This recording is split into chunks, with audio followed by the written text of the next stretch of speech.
The call lasted 43 minutes. I know because I counted. Not while it was happening, I didn't know, at first, that it was happening at all.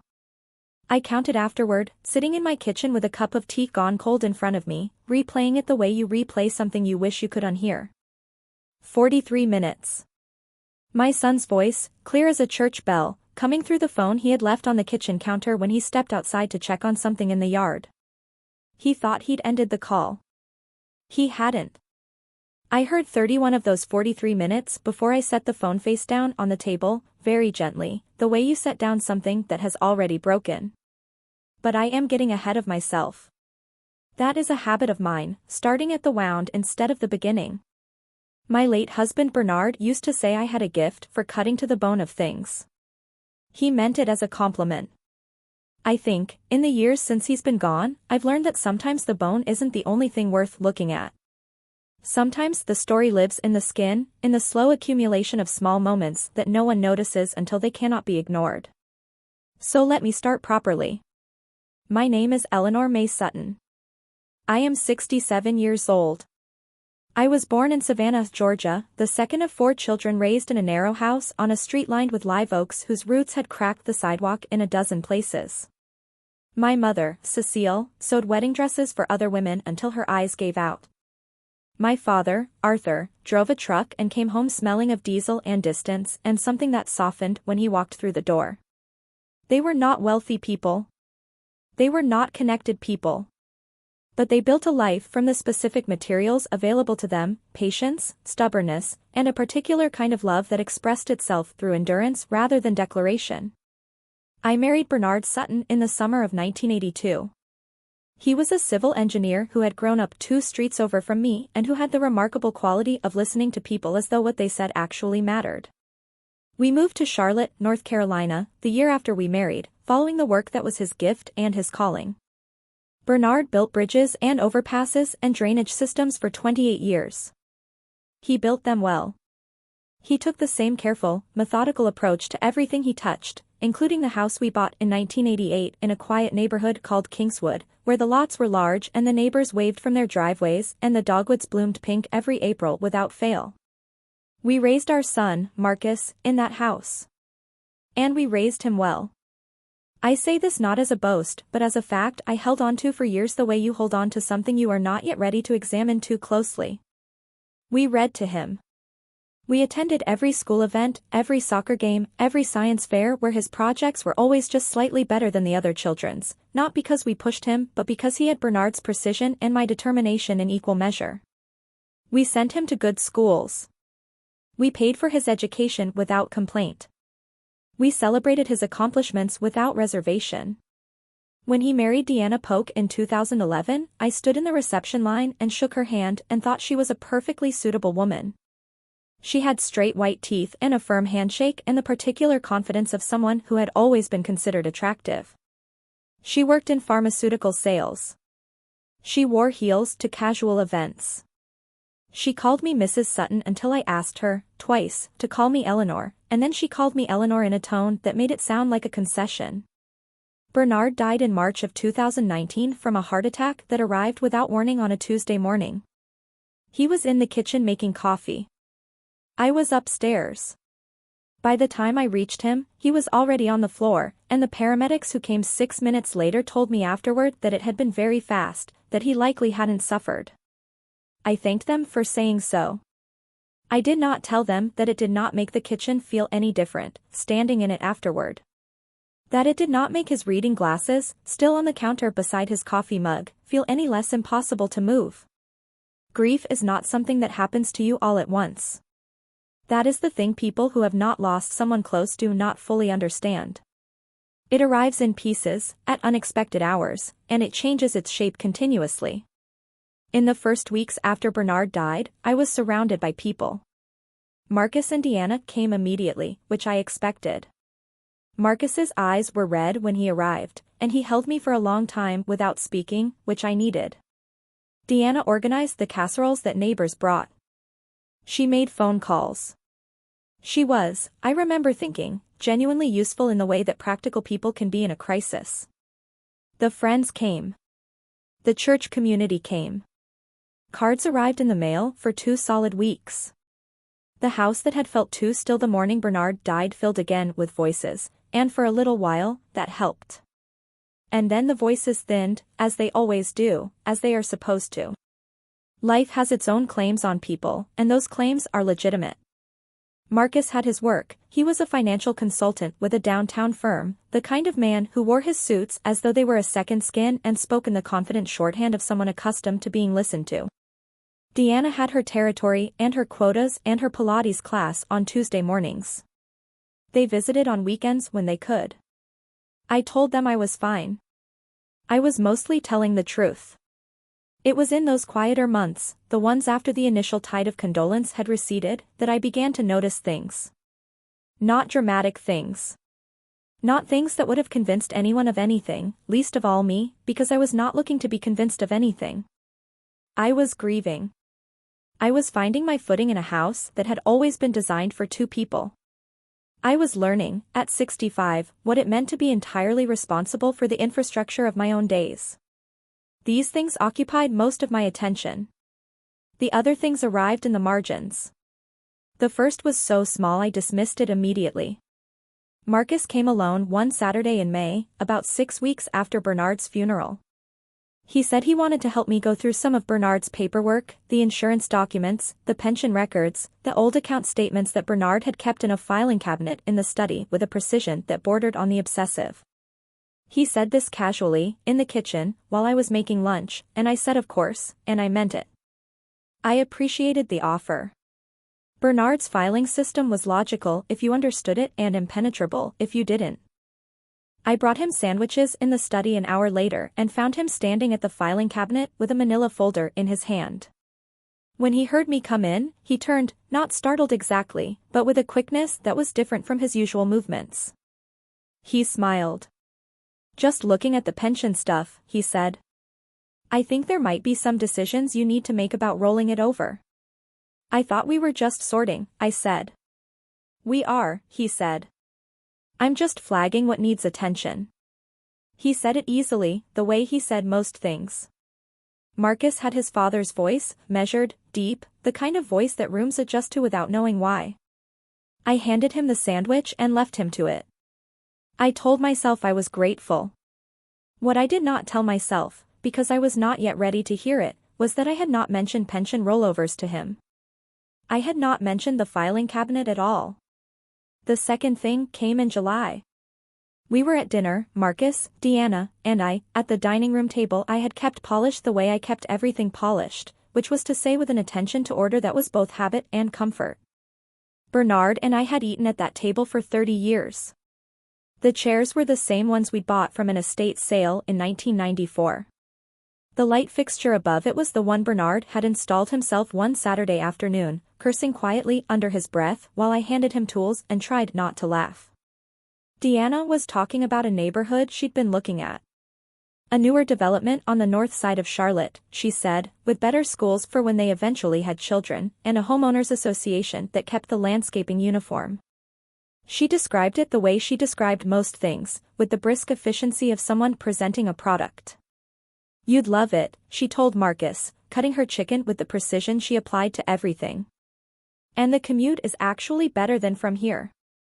"Here?" I said, mildly, because I was sitting at the table and I was curious what she meant by here. She looked at me. Something moved across her face, not embarrassment exactly, but a brief recalibration. "From this part of the city," she said smoothly. "The traffic on Park Road has gotten terrible." She moved on to something else.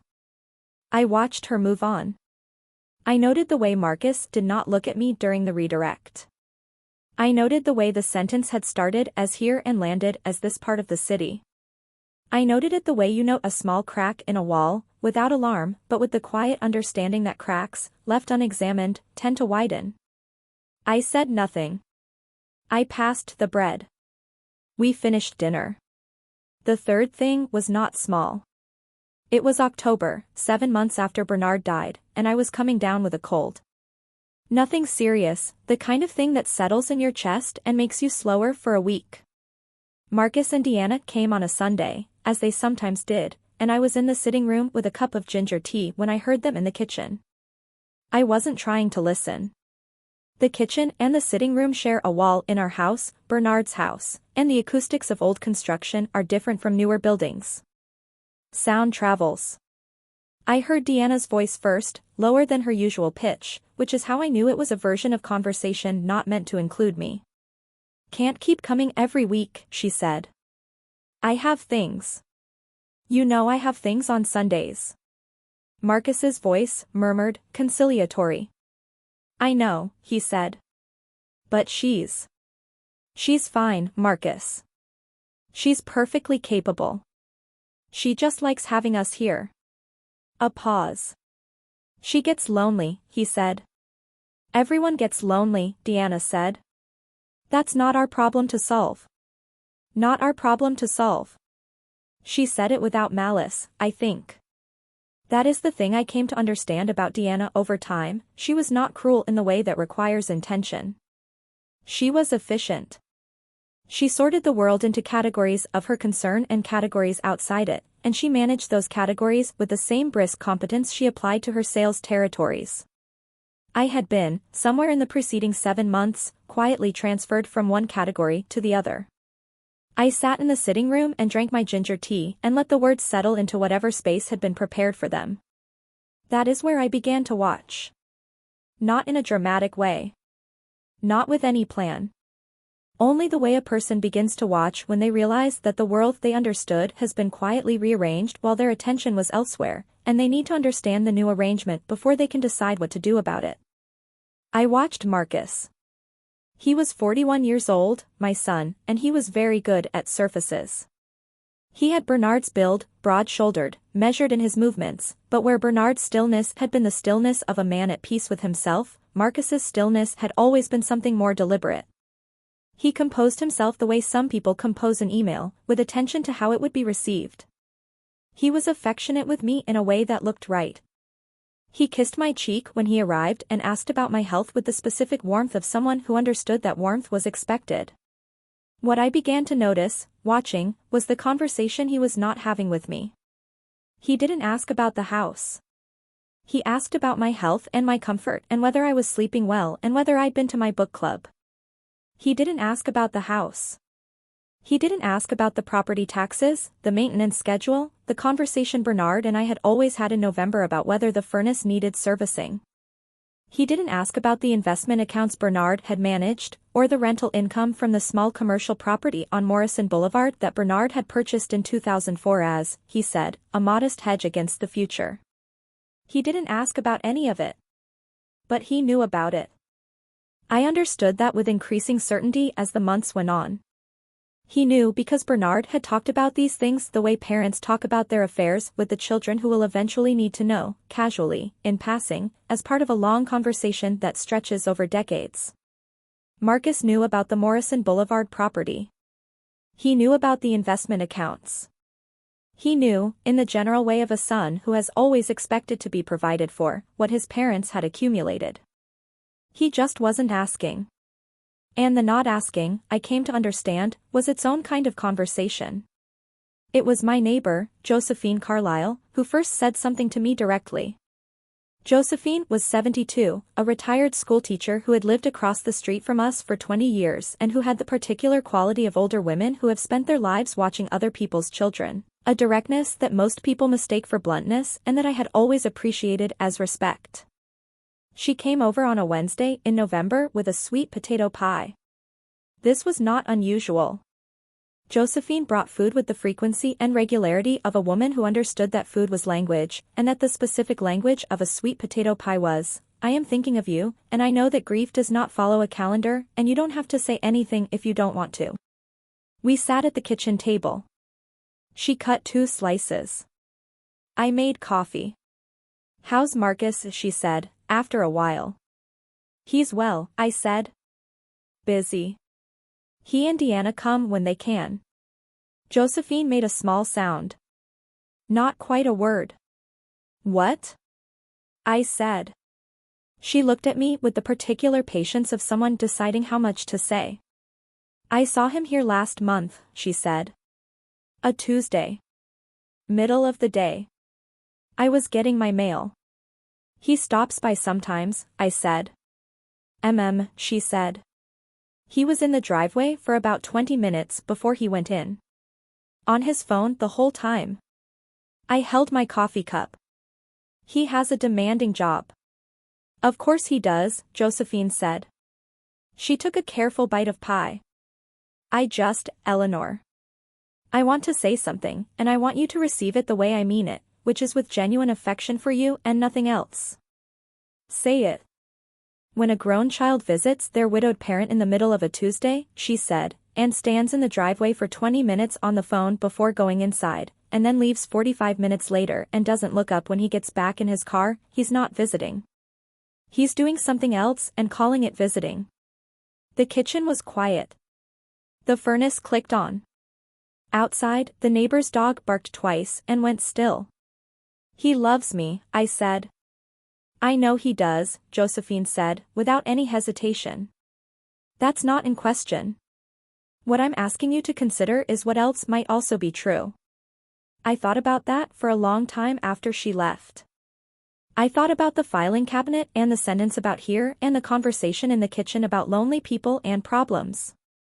I thought about the way Marcus looked at the house when he thought I wasn't watching him look at it, the assessing, measuring look of a man taking inventory.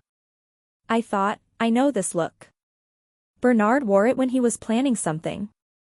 The difference was that Bernard, when he was planning something, told me about it. It was the first week of December when Marcus and Deanna came together on a Saturday afternoon with what they called a conversation they had been meaning to have. Deanna had printed something out and brought it in a folder, which I noticed but did not remark upon. Marcus was in his good cashmere sweater.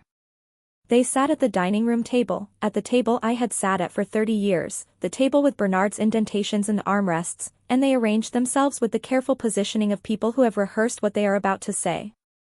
We've been thinking, Marcus began, about your situation. My situation, I said. The house is, he paused. Mom, this house is a lot to manage on your own. It's a big property. It needs maintenance, and the upkeep costs are significant, and you're. And I'm what? I said, pleasantly. He looked at Deanna.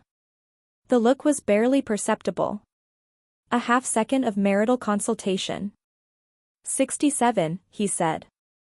You're 67, and this is a 4-bedroom house, and Dad isn't. He stopped.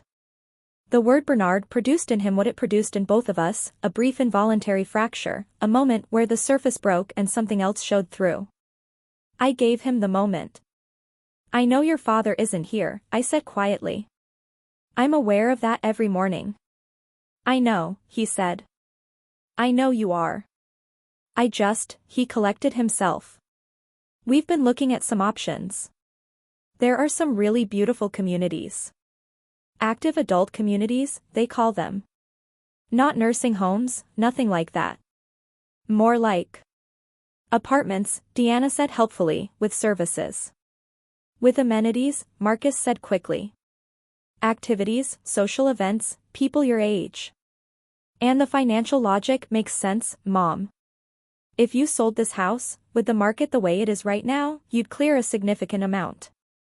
You could live very comfortably for the rest of your life without worrying about.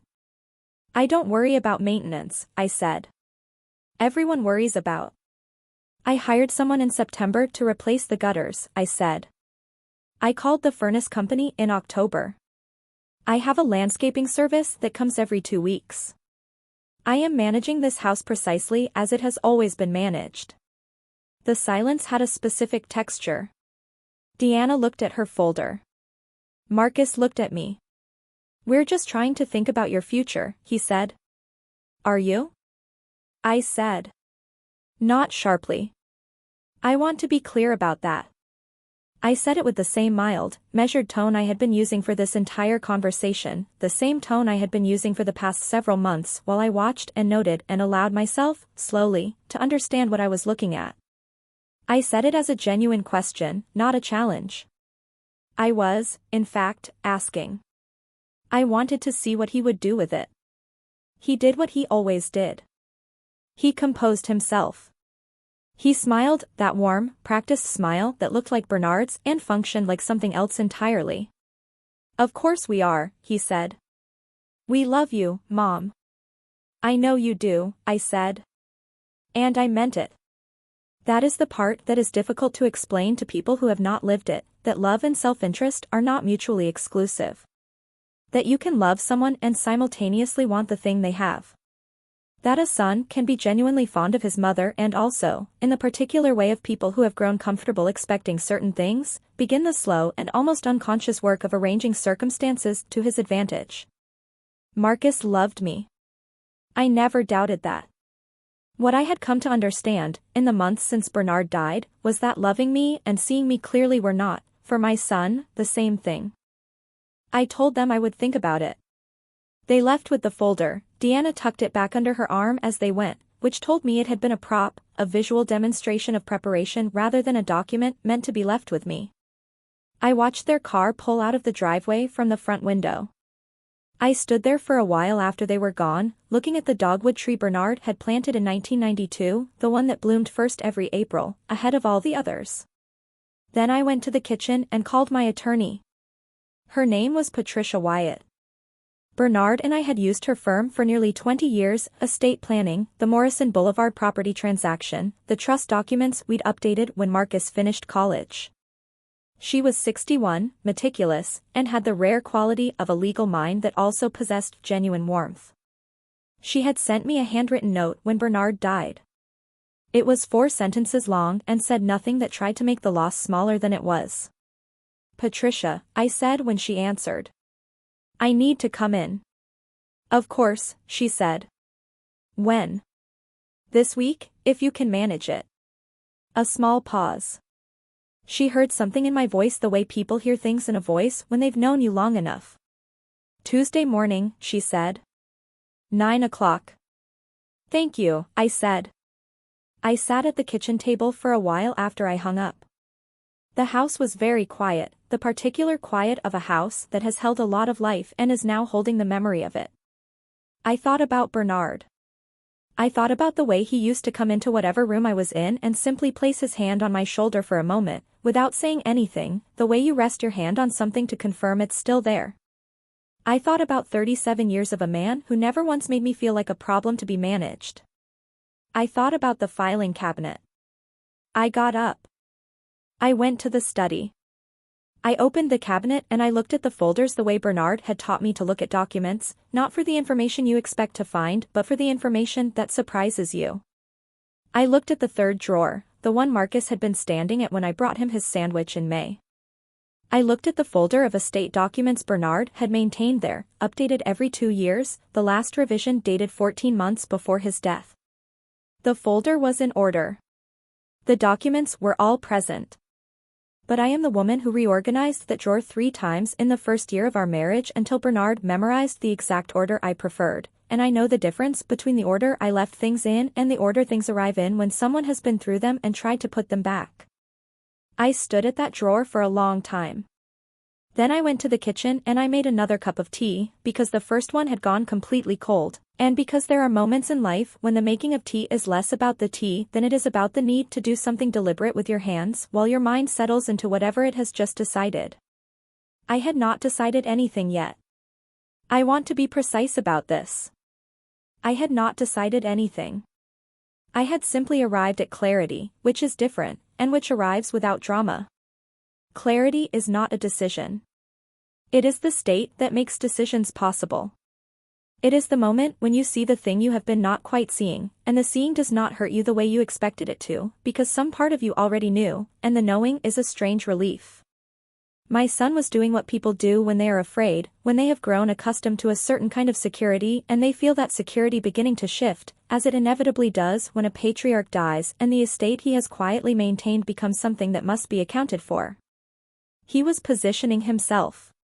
He was being practical in the particular way of people who have decided that practicality is the same thing as virtue.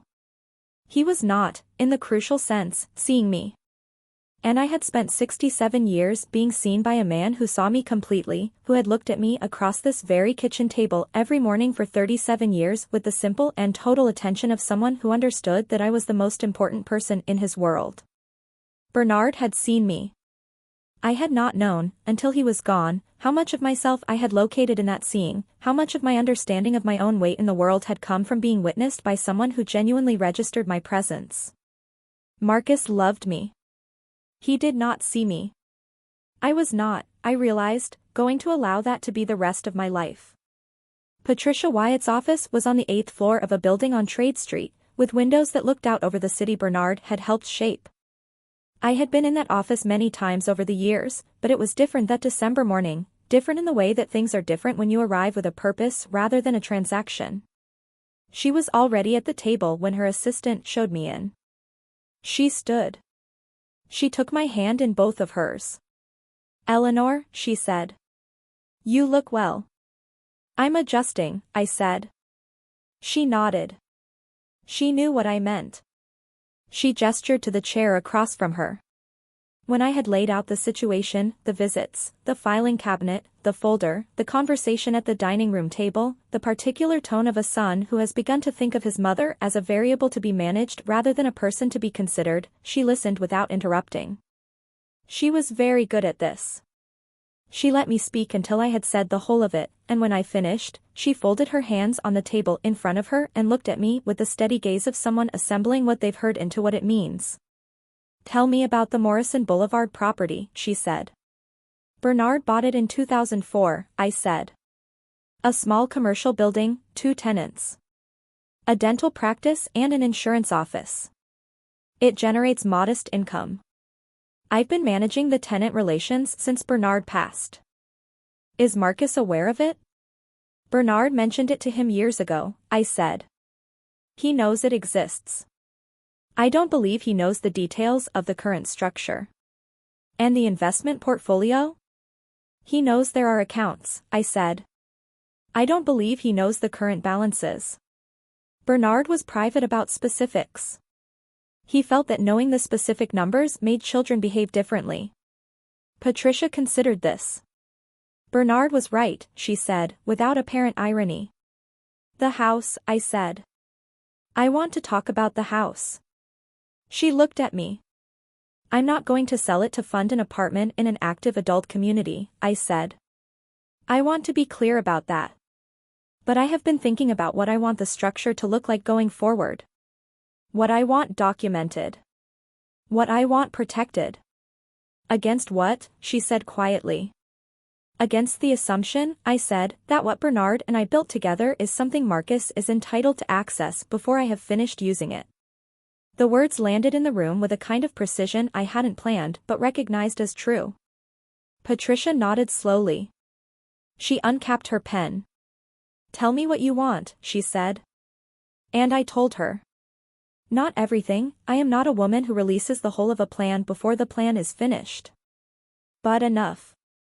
Enough for her to understand the shape of what I was thinking, the boundaries of it, the careful and specific protections I wanted in place before I took the next step." We were in her office for 2 hours.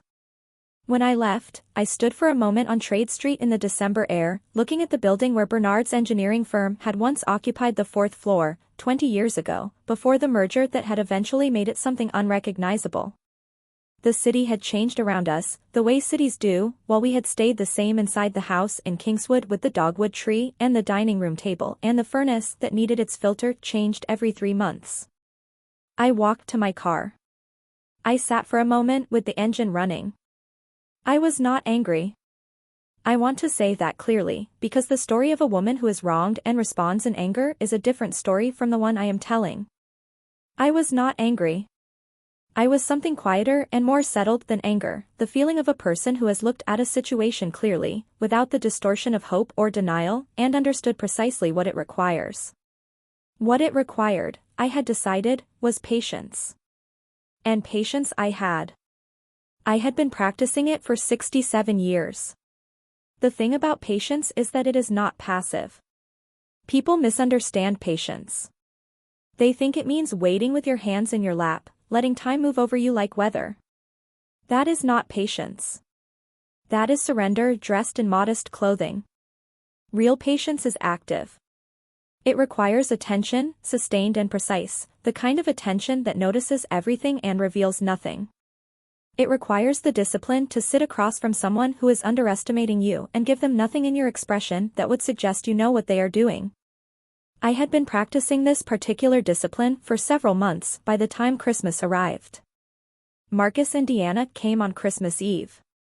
They brought wine and a poinsettia and a cashmere blanket in a shade of blue that Deanna had clearly selected because it matched the sitting room, which told me she had been paying attention to the sitting room in a way that had nothing to do with sentiment. They were warm. They were attentive. Marcus helped me with the dishes and told me about a project at work, and Deanna asked about my book club with the specific interest of someone performing interest, and I smiled and answered and offered nothing that I was not prepared to offer. The morning of Christmas Day, I woke before dawn the way I always do, another of Bernard's habits I had absorbed without realizing it, the early waking, the preference for the house at its most still. I made coffee. I sat at the kitchen table. I looked at the dogwood through the window, its bare winter branches against the dark sky, and I thought about the conversation I had not yet had and the one that was still coming and the distance between them. My cell phone was on the table. I picked it up. I scrolled to a number I had not called in some time. The phone rang 4 times before he answered. "Eleanor Sutton," said the voice on the other end. "It's early." "It's Christmas, Randall," I said. "You always did wake up early on Christmas." Randall Beaumont laughed, a low, easy sound that had not changed in 40 years. He was 69, a retired real estate attorney who had been Bernard's college roommate and our friend for the entirety of our adult lives. He lived in Raleigh now, with his second wife, Marion, and he consulted occasionally for a commercial development firm and played golf badly and loudly by his own admission. He had come to Bernard's funeral and stayed 3 days and helped me carry boxes to the storage unit and never once said anything that tried to make the loss feel smaller than it was. "Merry Christmas," he said. "Merry Christmas," I said. "Randall. I need your professional opinion on something." A pause. "I'm retired." "You're consulting," I said. "I know because Marion told me at Thanksgiving." He laughed again. "Marion tells everyone everything." "I need to know," I said, "the current market value of the Kingswood house. And I need to know what a realistic timeline looks like for a private sale, if I decided to pursue one." The pause this time was longer. "You're selling the house," he said. "I'm exploring," I said. "Does Marcus know you're exploring?" "Marcus," I said carefully, "has been encouraging me to consider my options." "I am considering them." Randall was quiet for a moment. He was a man who had spent 4 decades reading between the lines of what people said and what they meant, and he did not need me to draw him a picture. "I can have some numbers for you by the 2nd week of January," he said. "I know a couple of agents who work that corridor. Good people. Discreet." "Discreet is important," I said. "I gathered," he said. "Eleanor?" "Yes." "Are you all right?" I looked at the dogwood. The sky behind it was beginning to lighten at the edges, the first gray of a Christmas morning coming in slow and quiet over the rooftops. "I'm becoming all right," I said. "That's not the same thing, but it's moving in the right direction." He seemed to understand the distinction. "Call me after the new year," he said. "We'll talk properly." "Thank you, Randall." "Merry Christmas, Eleanor. Bernard would be proud of you." He always was. I held the phone for a moment after we hung up. The kitchen was very still. Outside, somewhere down the street, a car started up, someone beginning a Christmas morning drive to family or church. The ordinary sounds of an ordinary day in a neighborhood that had held 30 years of ordinary days for Bernard and me. I set the phone down. I refilled my coffee. I began thinking about the second thing I needed to do, which was more delicate than the first and would require more time. The Morrison Boulevard property was the piece of this that Marcus did not fully understand. I knew he knew it existed. Bernard had mentioned it over the years in the offhand way of a man who considers his family a unit and sees no reason to keep separate accounts of what belongs to which member of it. But Bernard had kept the specifics private, and Bernard's instinct for privacy had been, as it turned out, a form of wisdom I had not fully appreciated until now. The property was held in a limited liability company Bernard had established in 2003, the year before the purchase. Eleanor Sutton Properties, LLC. The name had been Bernard's idea and had made me laugh when he told me, "You built this too," he had said, "every bit as much as I did, and I want the paperwork to say so." The LLC had two members, Bernard Sutton and Eleanor May Sutton, each holding 50%. Upon Bernard's death, his 50% interest had transferred to me according to the operating agreement he had drawn up with Patricia's firm. I now held the property entirely, alone, in my name, through a corporate structure that was a matter of public record but not a matter that anyone would look up unless they knew to look. Marcus did not know to look. I was certain of this because Marcus, for all his financial competence, thought about money in the way of someone who has always expected to receive it rather than someone who has had to build it. He knew there was a property. He did not know the structure. He did not know that the structure, as Bernard and I had quietly arranged it over the preceding years, was considerably more insulated than the straightforward real estate asset he imagined. He also did not know about the second property. This is the part one have not mentioned yet, because it is the part one kept closest, the part Bernard and I had agreed would remain between us until there was a reason to tell anyone else. In 2015, Bernard had purchased a second commercial property, smaller than the Morrison Boulevard building, a single-tenant retail space in a growing part of the city's south end. He had purchased it privately, through a different LLC, one he had established specifically for the purpose, with a name that would not connect it to either of us in an obvious search. He had done this not out of secrecy for its own sake, but out of the particular foresight of a man who had spent his career building structures designed to last. "You never know," he had told me, on the evening he explained it. We were sitting on the back porch, the summer before he died, watching the light change over the yard. You never know what happens when money becomes visible to people who weren't part of earning it. I want there to be something that only you know about. Something that stays yours regardless of anything else. I had understood what he meant. We did not name the thing he meant. We did not need to. The second property had appreciated considerably since 2015. It had a long-term lease with a regional coffee chain whose expansion in Charlotte had been consistent and aggressive. The income was deposited directly into an account Bernard had established in my name alone, at a bank different from the one we used for household expenses, in a branch on the south side of the city. I had checked the balance 3 times since Bernard died. Each time, I had sat with the number for a while before closing the window on my laptop.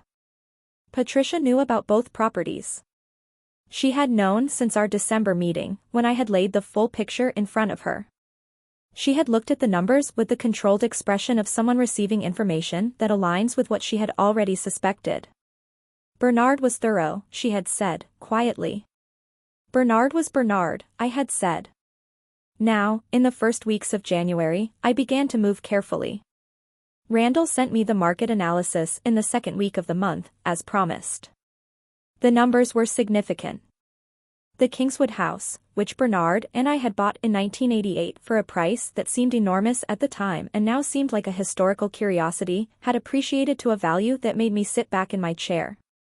The neighborhood had transformed around us over the decades. The modest subdivision it had been when we arrived had become a sought-after address, its proximity to good schools and the improving retail corridor driving values in ways that the 1988 version of us could not have imagined. I read the analysis twice. I called Randall. "This is accurate?" I said. "Conservative, actually," he said. "There's a lot of demand right now. If you went to market, you could probably push it higher." "I'm not going to market," I said. "Private sale?" "I'm thinking about that," I said. "The question is to whom?" "I might know someone," he said. "Family relocating from Atlanta. Corporate transfer, significant budget, want to be in Kingswood specifically. They've been frustrated with inventory." "Tell me more," I said. He told me. The family was exactly what he described, professional couple, 2 children, the husband joining a hospital system in Charlotte in a senior administrative role. They had been looking for 6 months. They had lost 2 offers on other properties. They had money and they had patience and they were, Randall assured me, the kind of people who would take care of a house that had been taken care of. I thought about Bernard's study. I thought about the dogwood tree. Let me think, I said. I thought for 2 weeks. I walked through every room of the house, by myself, on a Tuesday when the light was good. I opened drawers I hadn't opened since Bernard died. I sat in his chair in the study.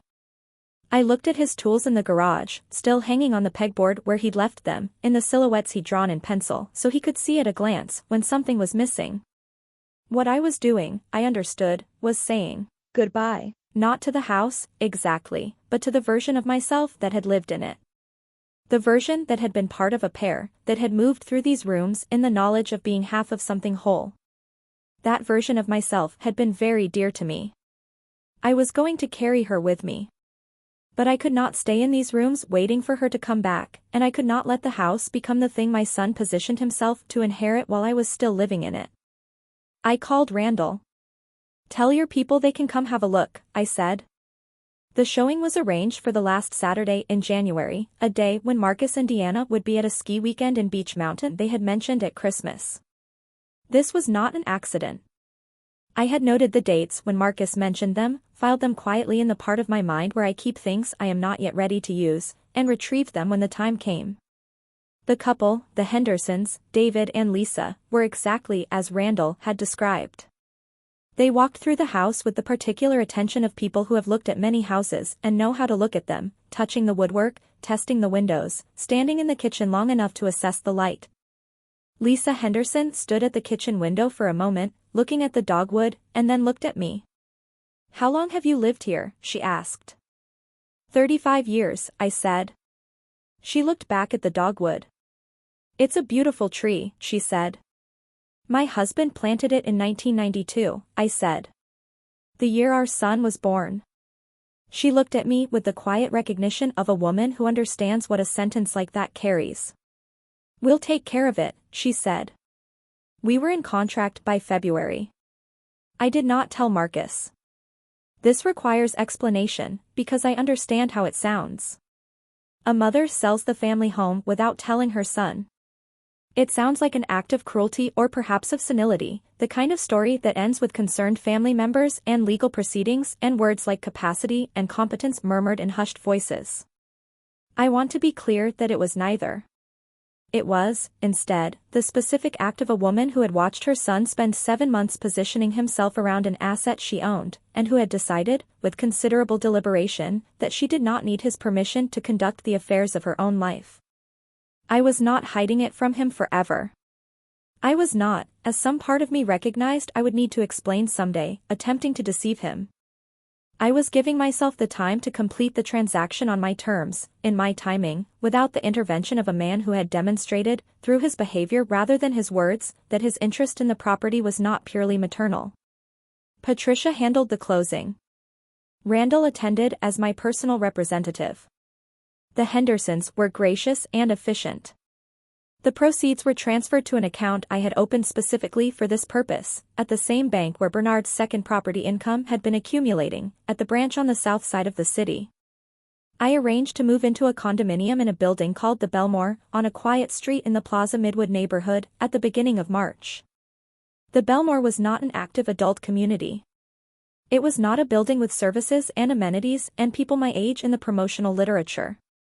It was a 7-story building with good bones and large windows and a rooftop garden where you could see the city skyline if you stood at the right angle, and the condominium I had chosen was on the 4th floor with eastern exposure and enough space for the things I intended to keep and graceful simplicity in the things I intended to let go. I spent the month of February making decisions. What stayed, what went, what was given to people who would use it. Bernard's tools I gave to his nephew, Gerald, who had his uncle's hands and his uncle's patience with the material world. The dining room table I gave to Josephine, who had admired it for 20 years and who wept briefly when the delivery men carried it across the street, which made me weep briefly too, which was all right. The dogwood tree I could not take with me, but I took a photograph of it on the last good morning in February, the light coming through its bare branches at a particular angle, and I had it printed large and framed, and it now hangs in the Belmore condominium where I can see it from the kitchen table. I told Marcus on the last day of February. I called him at 7 in the evening, when I knew he would be home from work. He answered on the second ring, his voice carrying the slight distraction of a man who has been looking at a screen all day and is still partly there. "Mom," he said. "How are you?" "I'm very well," I said. "I have something to tell you." A pause. Something in my tone perhaps. "What's going on?" "I've sold the house," I said. "The closing was 3 weeks ago. I'm moving to Plaza Midwood at the end of this week." The silence was of a specific variety I had expected but not fully prepared for. It was the silence of someone whose internal architecture has just been rearranged without their consent. I could hear him breathing. I could hear, beneath the breathing, the process of a mind moving rapidly through implications. "You sold the house," he said. "Yes." "When did you?" He stopped. Started again. "Why didn't you tell me?" "I'm telling you now," I said. "Mom." His voice had a new quality, not anger yet, but the precursor to anger, the tightening that comes before. "That's the family home. That's where I grew up. You can't just." "Marcus," I said, gently, "it was my home. Mine and your father's. You grew up in it, which I am grateful for, and which I hope you carry with you. But it was our home to sell. You should have talked to me." "I talked to my attorney," I said. "I talked to Randall Beaumont. I talked to the people who needed to be part of the decision. I'm your son." "Yes," I said. "You are. And I love you. And I am 67 years old, and I am capable of managing my own affairs, and I have done so." Another silence. Longer this time. "Where are you moving?" he said, finally. I told him. He knew the neighborhood, it was a good neighborhood, improving, well-positioned. I could hear him recalibrating, the way people recalibrate when the story they had been telling themselves about a situation turns out to have a different ending than they anticipated. "We should talk," he said. "In person. Can we come this weekend?" "Of course," I said. "Come Sunday. I'll be in the new place by then." He said he would. He sounded, for the first time in a long while, uncertain in a way that was not performed. I did not enjoy his uncertainty. I want to be clear about that. There is a version of this story in which a mother takes satisfaction in discomposing her son, and that is not my story. What I felt was something quieter, the specific solemnity of a person who has done a necessary thing and is living with the weight of it. "I love you, Marcus," I said. "I love you too, Mom," he said. The words sounded real. They were real. Love is not the question. It never was. After I hung up, I sat for a moment in the emptying house. Most of the furniture was gone. The rooms had the particular sound of spaces in transition, hollow, expectant, waiting for the next life that would move through them. I had loved this house. I wanted to say that plainly, without reservation. I had loved it not as a possession but as the container of 35 years of a life that had been, by any honest measure, a good one. I had raised a child in it. I had buried a husband from it. I had woken in it on 10,000 mornings and gone to sleep in it on 10,000 nights and sat at its kitchen table for every significant conversation of my adult life. I was grateful for it. I was ready to leave it. The Belmore condominium was, from the first morning, exactly what I had known it would be. The light came in through the eastern windows in a long reach that moved across the floors as the morning progressed. The rooftop garden was cold in early March but promised something for April. The neighbors I met in the first days were a retired architect named Solomon and a woman in her 50s named Carla who worked in hospital administration and jogged past the building every morning at 6:15 with the efficient purposefulness of someone who does not need to be convinced that the day is worth getting up for. I arranged my books. I arranged Bernard's photograph, a particular one taken on our 25th anniversary, at a restaurant in Charleston, in which he is looking at something outside the frame and his expression is the one I loved best on him, the unguarded one, the one that looked like contentment, wearing no particular face. I put the dogwood photograph in the kitchen where I could see it. Marcus and Deanna came on Sunday. They arrived at 2 in the afternoon, as arranged. I buzzed them up. When I opened the door, Deanna looked first at the condominium behind me, a quick, assessing scan that she redirected toward my face when she noticed I was watching. "Eleanor," she said. "This is lovely." "Come in," I said. Marcus hugged me. He held on a beat longer than usual, and I let him, because whatever he was working through in that moment was real and I was not unmoved by it. They sat in the living room. I had made coffee. I brought it on a tray with the cups Bernard and I had bought in Portugal in 2007, on the trip we had taken for our 25th anniversary, the cups we had used every Sunday since. I set the tray on the table and sat across from them and waited. Marcus looked around the room. He was doing the accounting that people do, the furniture he recognized, the furniture that was new, the things that were present and the things that were gone. He looked at Bernard's photograph. He looked at the dogwood print. "You kept the tree picture," he said. "I did," I said. He nodded slowly. Something moved across his face, genuine, unguarded, the kind of thing that breaks through the composed surface when a person is caught by grief at an unexpected angle. I gave him the moment. "Mom," he said. "I need to ask you something directly." "Ask it," I said. He looked at me. His eyes were Bernard's eyes, that same gray-green, that same steady hold. "Did we do something?" "Me and Deanna." "Did something happen that made you feel like you needed to?" He stopped. "I feel like we've been shut out of something. Like decisions were made without us that should have involved us, and I don't understand why." I looked at my son. I looked at him for a long moment, not to make him uncomfortable, but because I wanted to see him clearly before I spoke, and I wanted him to feel the quality of the looking. "You haven't been shut out," I said. "You've been watching." He frowned. "What does that mean?" "It means," I said carefully, "that since your father died, you've been very interested in what he left behind. The house, the accounts, the property on Morrison Boulevard. You've been interested in these things in a way that I noticed, and that I don't believe you would notice in yourself, because I don't think you would describe what you've been doing as interested. I think you would describe it as concerned. As practical. As loving." He was very still. Deanna had set down her coffee cup. "I'm not accusing you of anything," I said. "I want to be clear about that. You love me. I know you love me.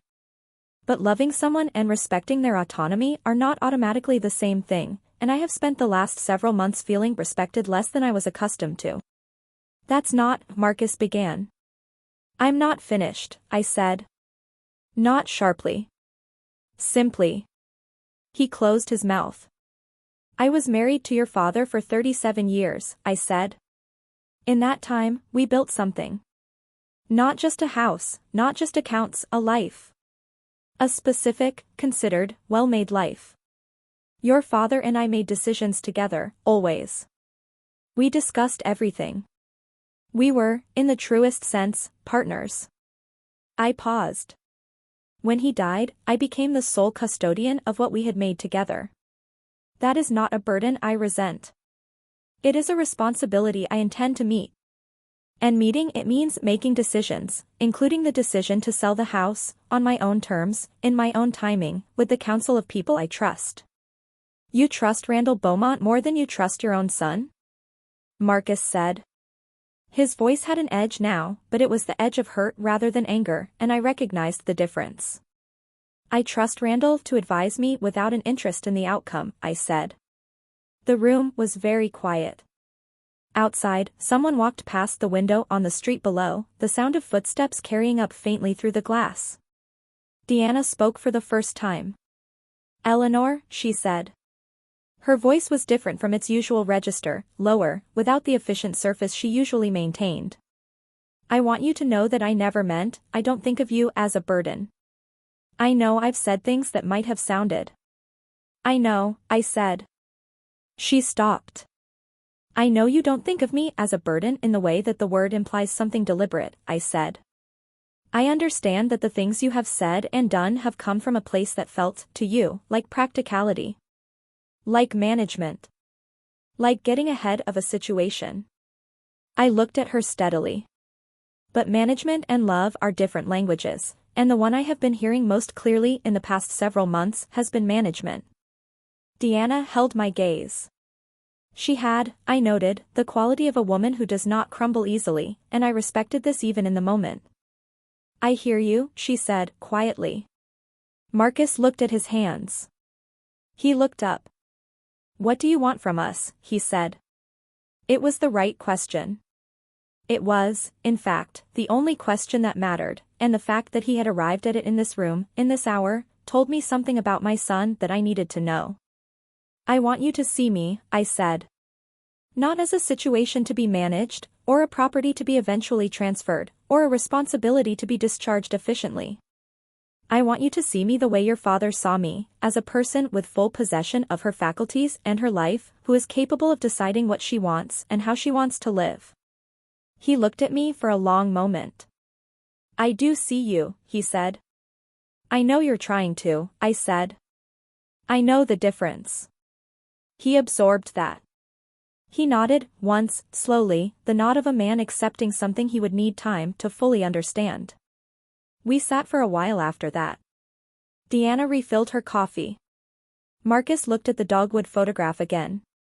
We talked about other things, his work, a trip they were considering, the spring that was beginning to show in the city. It was not entirely comfortable and it was not entirely uncomfortable. It was the particular register of a relationship in the early stages of renegotiation, finding its new frequencies, testing what they would carry. When they left, Marcus hugged me again at the door. He held on again. I love you, Mom, he said. I know, I said. Come and see me. Properly. Not to assess. Just to visit. I will, he said. After they were gone, I stood at the window and watched them walk to their car on the street below. Marcus opened Deanna's door for her, a habit he had from Bernard, who had always opened my door, every single time, for 37 years, without fail. Marcus had learned it without knowing he was learning it, the way children absorb the vocabulary of a marriage without understanding the grammar. I watched them drive away. I turned back to the room. The light was still good. March light in the late afternoon, coming in through the eastern windows at an angle that made the floors warm and the room feel, for the first time, like mine. I went to the kitchen. I put the kettle on. I looked at the dogwood photograph while I waited for the water to boil, at the bare branches catching that particular winter light, at the tree Bernard had planted the year our son was born, in a yard that now belonged to a family who had promised to take care of it. I had not known, when I planned all of this, the quiet consultations, the private transaction, the careful arrangements of my affairs into a shape that reflected my own choices rather than anyone else's expectations, I had not known what would happen next. I had known what I needed to do first. The next was its own territory, and I was only beginning to explore it. What I had not expected, what arrives without announcement in every life and tends to arrive precisely when you have arranged everything else to your satisfaction, was the phone call. Not the one I made, or the one I planned for, or any of the ones I had been anticipating in the months of careful watching and quiet preparation. The one Marcus made to his wife 4 days later, on a Wednesday evening, when he thought he had ended the call to me. He had not ended the call to me. I heard 31 minutes of it before I set the phone face down on the table. And in those 31 minutes, I learned something that changed the shape of everything I had been planning, not by adding urgency, but by removing, finally and completely, the last lingering doubt I had been keeping, quietly, in the part of myself that still wanted to be wrong. He said my name once, near the beginning, in the tone you use when you're describing someone who exists primarily as a complication. He said the word situation twice, which I had expected. He said something about the Morrison Boulevard property that told me he had been looking, had found the public records, had put together more of the picture than I had realized.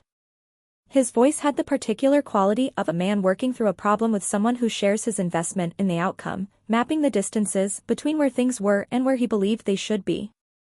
Deanna's voice was quieter, less audible, coming through as murmur rather than words. But Marcus was clear. Marcus, who had his father's voice in a room, was very clear.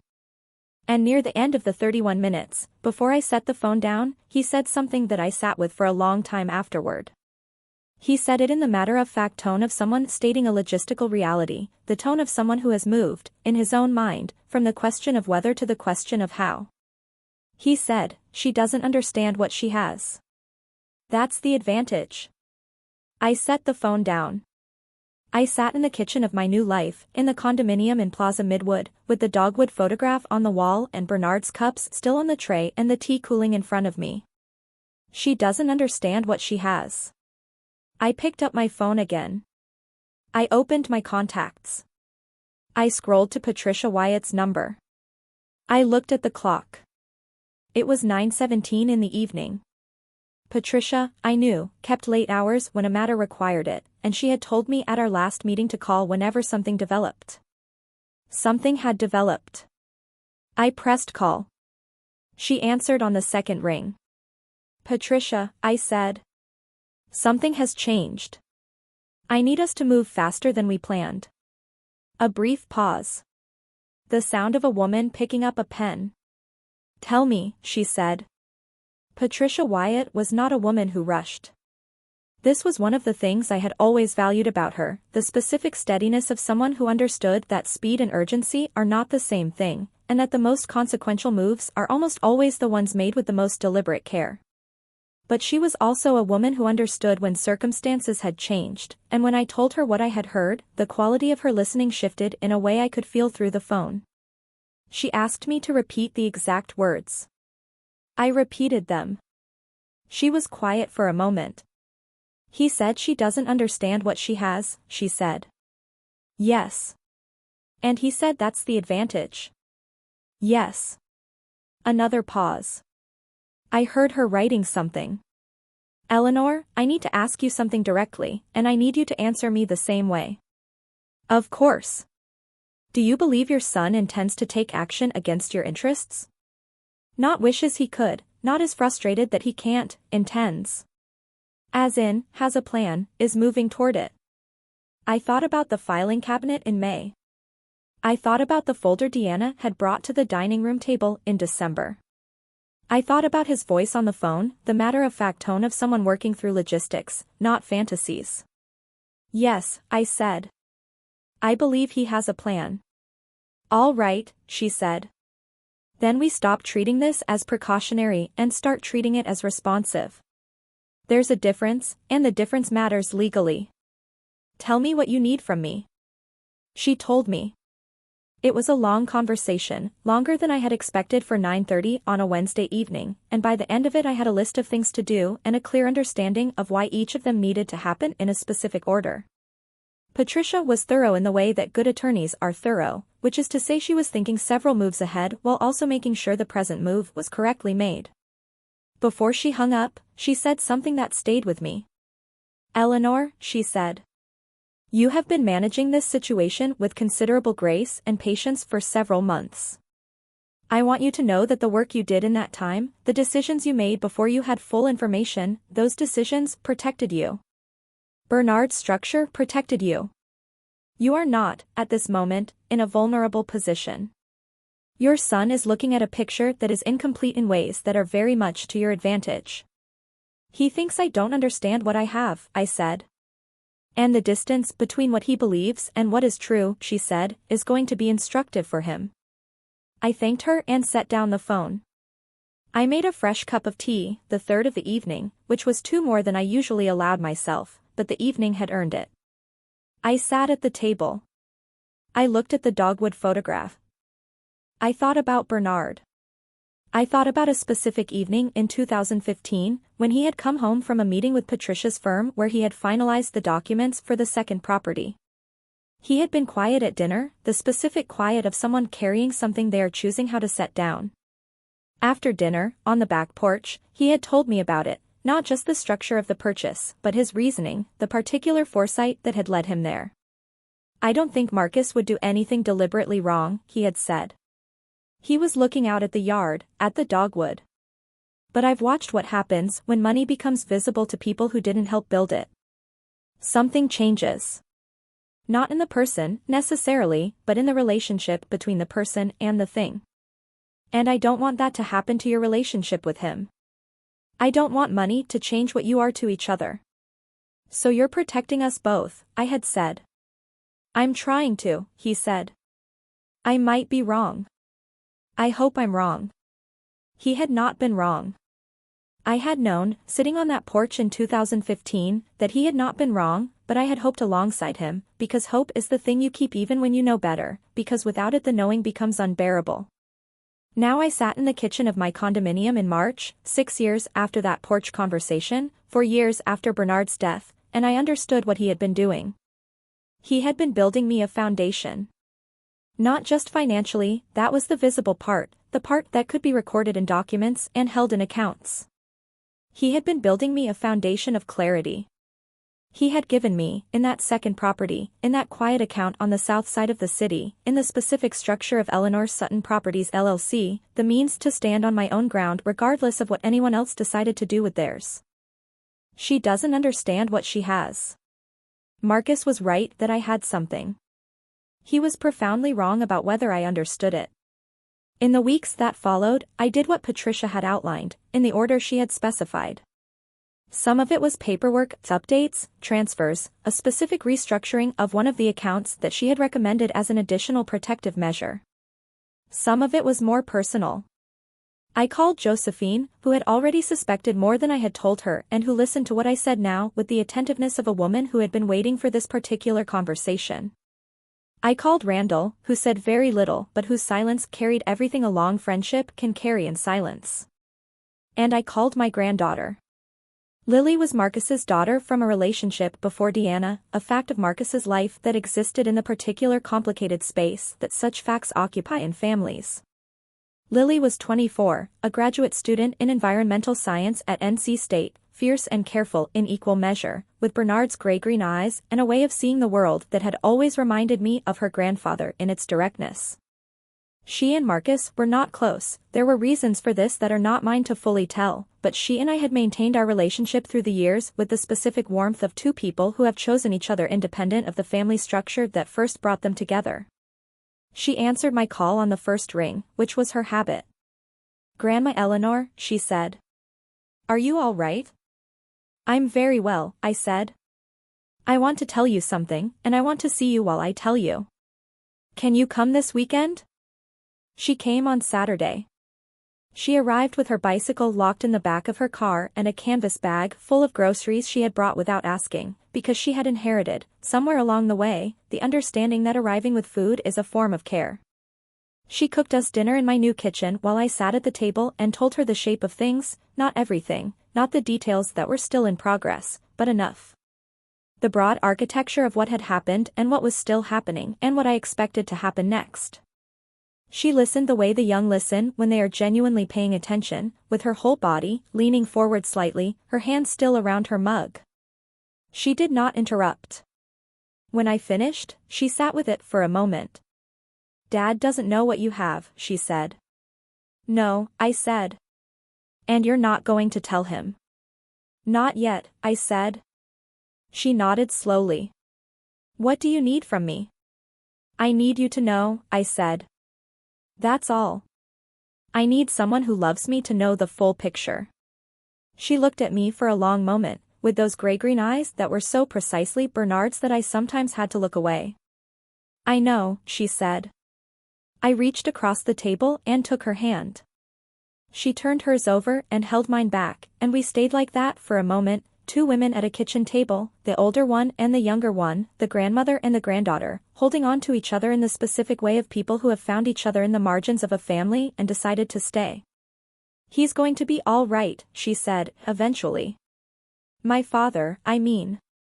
He loves you. He just gets lost in the surface of things." "I know he does," I said. "What's going to happen?" she said.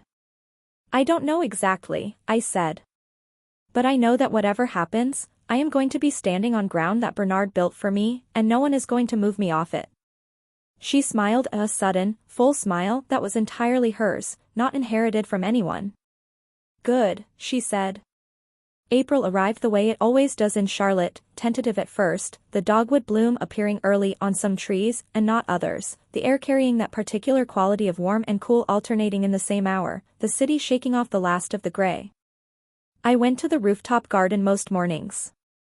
I had acquired a folding chair and a small table for the purpose.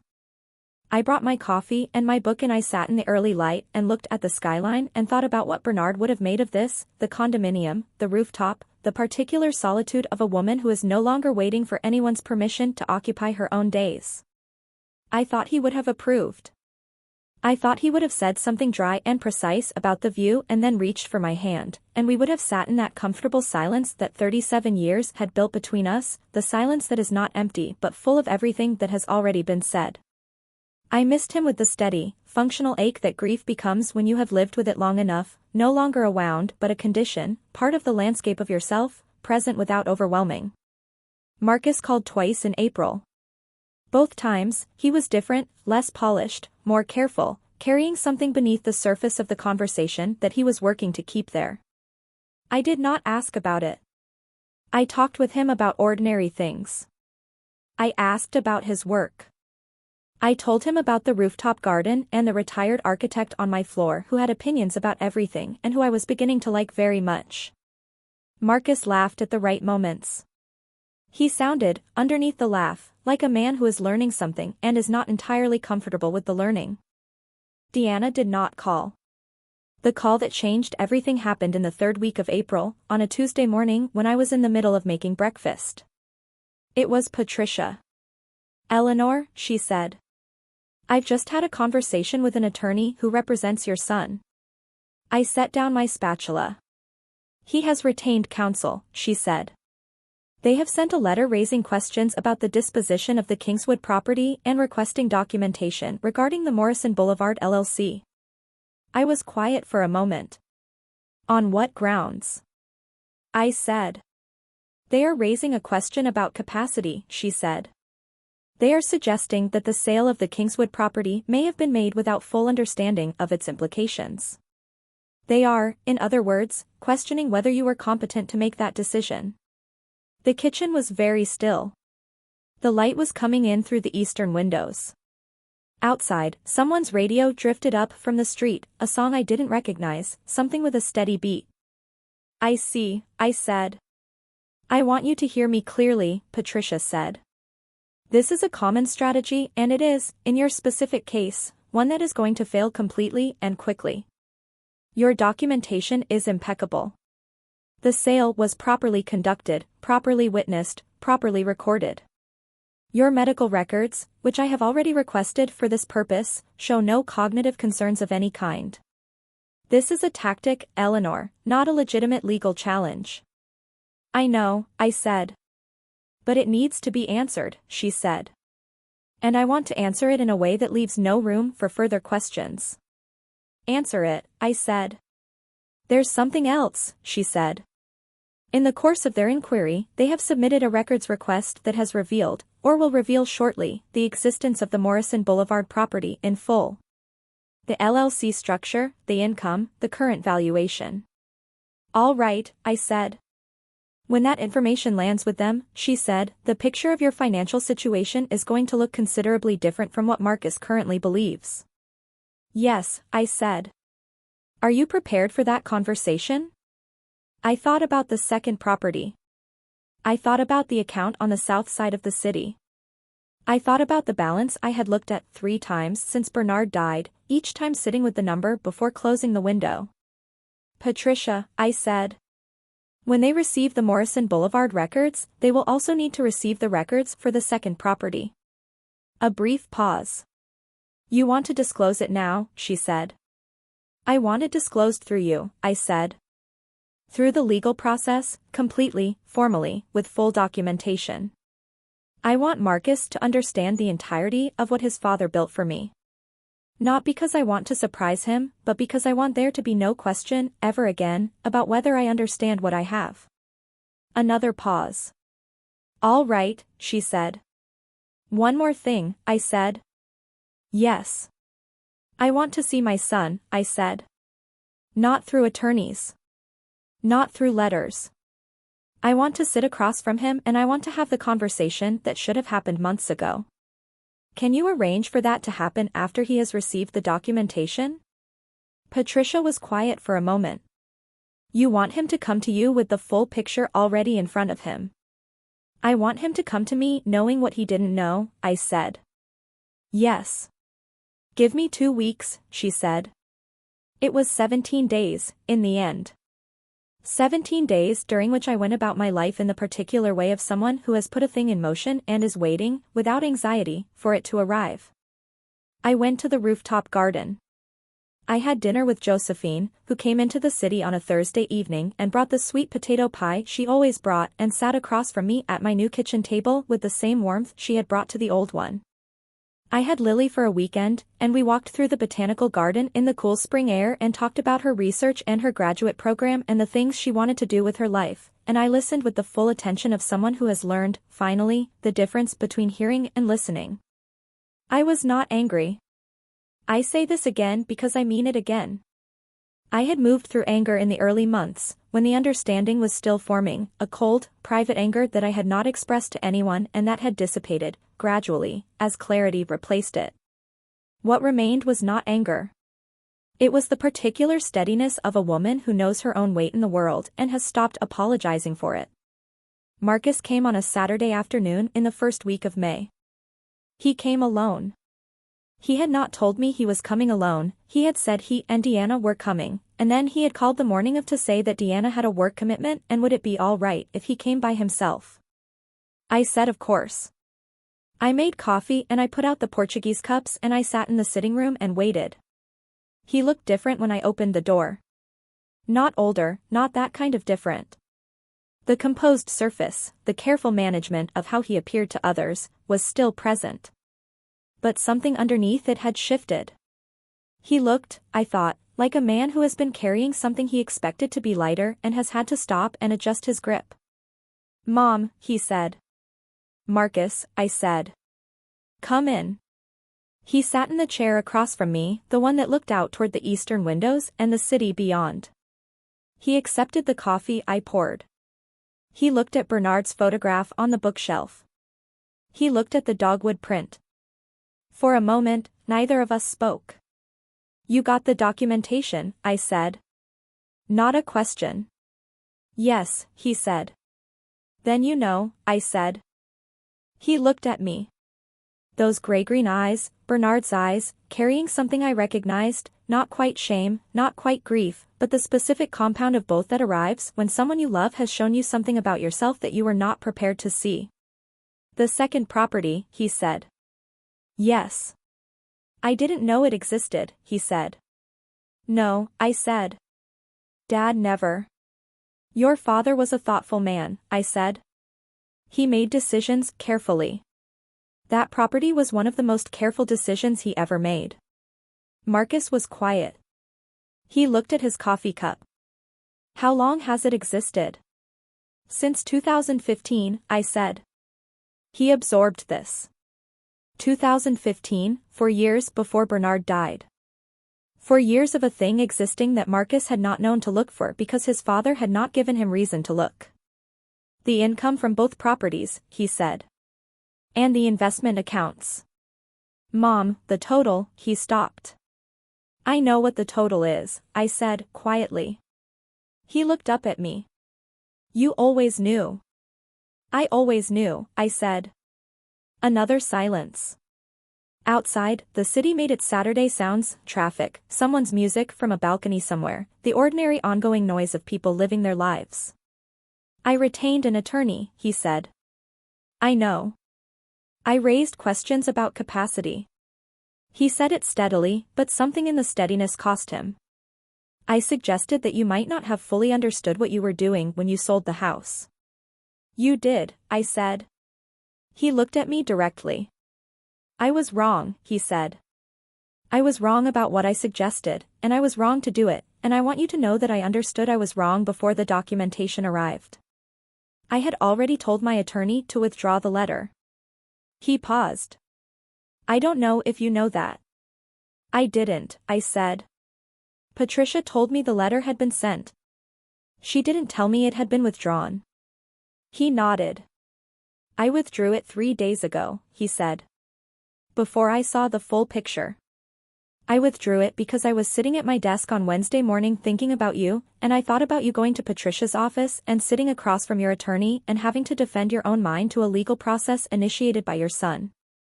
His voice changed slightly on the last words. And I couldn't let that stand. I looked at my son for a long moment. Tell me something, I said. When did it start? The looking. The planning. He didn't deflect. He didn't reach for the composed surface. He sat with the question until he had an honest answer. About a month after Dad died, he said. I started thinking about the house. About what it represented. About what would happen to it. He paused. I told myself I was thinking about your future. About making sure you were protected. And some of it was that, genuinely. But some of it was, he stopped again. It was yours, I said. In your mind, it was already partly yours. He looked at his hands. Yes, he said. I think that's true. Your father knew that might happen, I said. He didn't think you were a bad person. He just understood how money works on people who didn't build it. He was trying to protect both of us. Marcus looked up.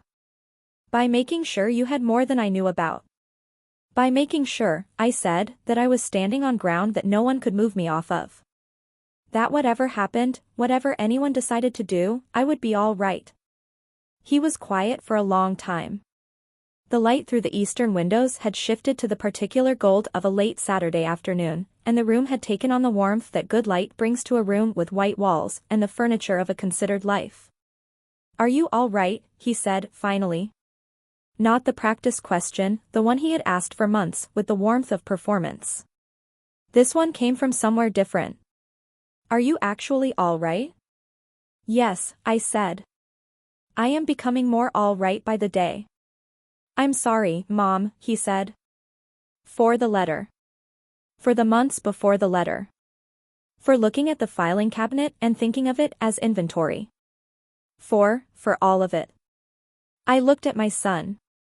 I looked at him the way I had looked at him across bassinets and kitchen tables and graduation stages and the pew of a church at his father's funeral. I looked at him the way you look at someone you have known from before they knew themselves, someone you watched learn to walk and read and navigate the world, someone who carries in his eyes and his voice and the particular angle of his shoulders the evidence of a man who is no longer living and who was the best man I ever knew. I forgive you, I said. You know I do. That's not in question. He nodded. Something in his face released, not all the way, not in a single moment, but enough. What I want, I said, is for us to find a new arrangement. One that is honest. One in which you see me as the person I am rather than the role you need me to play. I am not fragile, Marcus. I am not a situation to be managed. I am 67 years old and I am healthy and I am in full possession of my mind and my affairs, and I intend to live a great deal more of my life before anyone needs to concern themselves with what happens to any of it. I know that now, he said. I need you to know it forward, I said. Not just in retrospect. He met my eyes. I'll try, he said. I know that's not enough. It's what I'm asking for, I said. Trying. Genuinely trying. The rest comes from that. We sat for a while after that. I refilled our coffee. Marcus asked about the condominium, genuinely, this time, without the assessing undertone, asking about the neighbors and the rooftop and what I liked about the neighborhood. I told him about Solomon, the retired architect, who had recently offered opinions about my bookshelf arrangement that were both unsolicited and completely correct. Marcus laughed, an unguarded laugh, the kind that comes from the real place. I had not heard that laugh from him in a long time. He told me about work.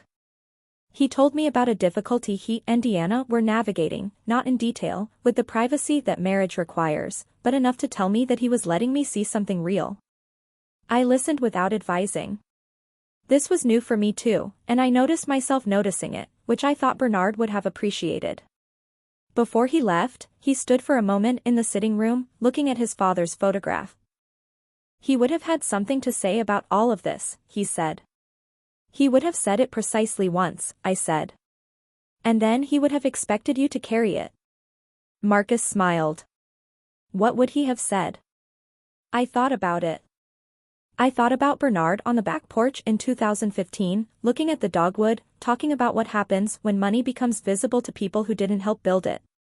I thought about his hand on my shoulder in every room of the house we had shared for 30 years. I thought about his reading glasses on the counter beside his coffee mug, the morning he died. He would have said, I told my son, that the mark of a person's character is not what they do when they have nothing to gain. It's what they do when they have everything to gain and choose not to. Marcus was quiet for a moment. He would have also said it better than that, I added. He laughed again. Hugged me. Held on. I went to the rooftop garden after he left. The evening was warm for May, one of those evenings that arrives early and stays past its welcome in the best possible way. The city was doing what cities do in the evening, gathering itself in lights, the skyline beginning to define itself against the sky. I sat in my folding chair and held my coffee cup and looked at it. I thought about what Patricia would say when I told her about the withdrawal of the letter, about the conversation, about where things stood. She would be pleased, I thought, in the measured way of someone who does not take unnecessary satisfaction in outcomes but understands when a situation has resolved in the correct direction. I thought about Lily, who would call this week as she always did, and who I would tell the whole of it to, because she was the person who had sat across from me at this table and held my hand and knew what I was carrying.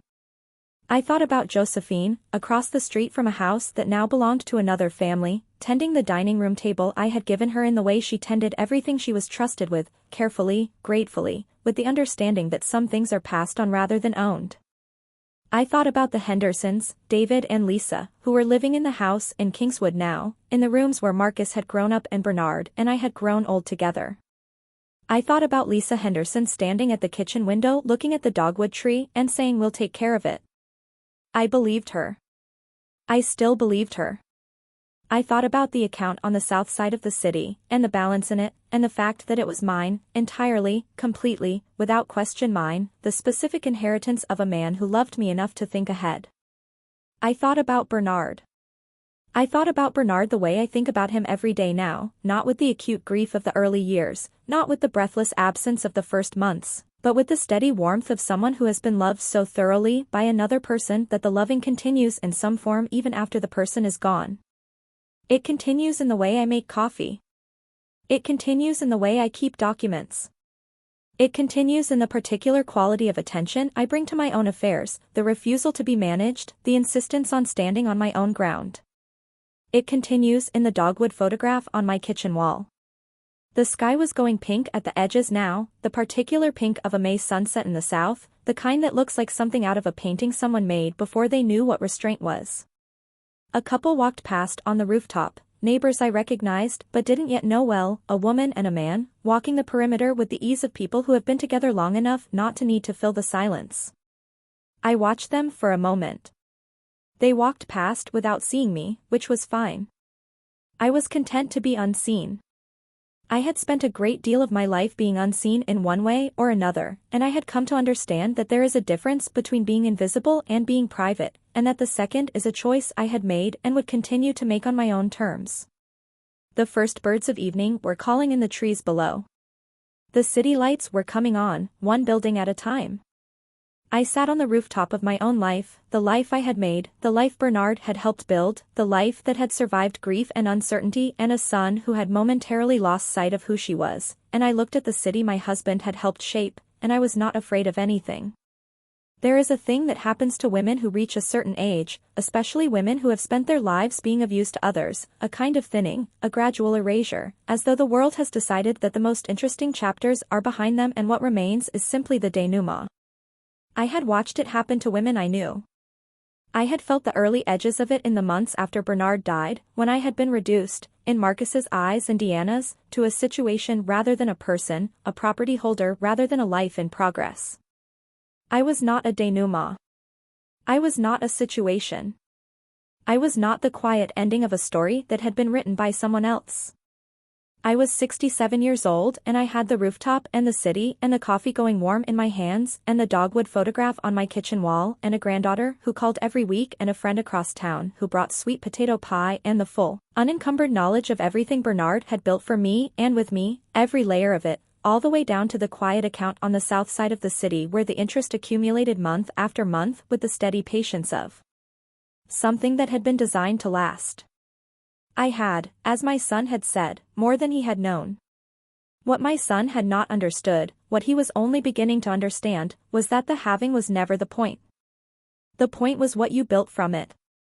The point was what you chose, day after day, to make of the time and the resources and the particular quality of attention that a life lived with integrity accumulates and makes available to you when you need it most. Bernard had understood this. He had lived it for 63 years and had handed me, in the structure he built and the care he took and the property on a quiet street whose name I have not given and whose existence Marcus did not know until a legal proceeding gave him cause to find it. He had handed me not just assets but the proof of a philosophy. The proof that a life considered carefully, shared honestly, and protected wisely is a life that can withstand the things that come for it. Even when the things that come for it are the people you love. Maybe especially then. I finished my coffee. The sky had deepened to the particular blue that comes just before the stars. The couple had finished their walk and gone back inside. The city went on doing what cities do, indifferent and various and entirely itself. I stayed a little longer. There was no reason to hurry. I had a kitchen to go back to, and a book I was partway through, and a telephone that would ring when it was ready to ring, and a life that was, by any fair measure, nowhere near finished. I had things to do and people to see and mornings to sit in with coffee and the particular silence of someone who has arrived at a settled place and knows it. I thought about what I would say to Lily when she called. I would tell her the whole of it, the conversation with Marcus, the withdrawal of the letter, the apology, the laugh. I would tell her that her father was finding his way back to something, slowly, imperfectly, in the way that people find their way back when the path is longer than they expected. I would tell her that I believed in the possibility of it, and that believing in the possibility was not the same as certainty but was better than the alternative. I would tell her that her grandfather would have been patient with all of it. That patience was, in the end, the inheritance that mattered most, not the properties or the accounts or the careful LLC structures that Bernard had built over decades to protect the life we shared. Those were the means. Patience was the method. The ability to wait, clearly and without flinching, for the truth to surface on its own, to trust that it would surface, that it always does, that the person who understands this has an advantage over every person who believes that speed and pressure will get them there faster. She doesn't understand what she has. I understood. I understood all of it, the accounts and the documents and the structures and the legal protections and the numbers that had surprised my son when they landed on the desk of his attorney. I understood the value of what Bernard had built and the wisdom of how he had built it and the specific, deliberate love that had moved every decision. But more than any of that, I understood what Bernard had always known and had spent our whole life showing me. That the most important thing you can have is not money or property or legal standing or any of the forms in which security makes itself visible. The most important thing you can have is the clarity to know what you are worth, and the patience to let others arrive at that knowledge on their own schedule, and the grace to receive them when they get there. I had all of that. I got up from my chair. I folded it under my arm. I picked up my cup. I took one more look at the city, at the skyline Bernard had helped build, the bridges and overpasses and drainage systems that still carried the work of his hands through this place, and I walked back inside. The rooftop door closed behind me with a soft, definitive sound. Below, in my kitchen, the dogwood photograph waited on the wall. The Portuguese cups were still on the tray. Tomorrow morning, the light would come through the eastern windows and find the floors warm and the room quiet and a woman sitting at her own table, in her own life, with her coffee and her book and the unhurried patience of someone who has nothing to prove and everything to tend. Bernard had given me that. I was going to use it well. Thank you for staying all the way to the end. The people who finish the whole story are the ones who understand it, and the ones who share it. If this one moved you, the next video on your screen is waiting to do the same. And if you haven't subscribed yet, come back. There's always another woman the world underestimated. And we tell those stories here.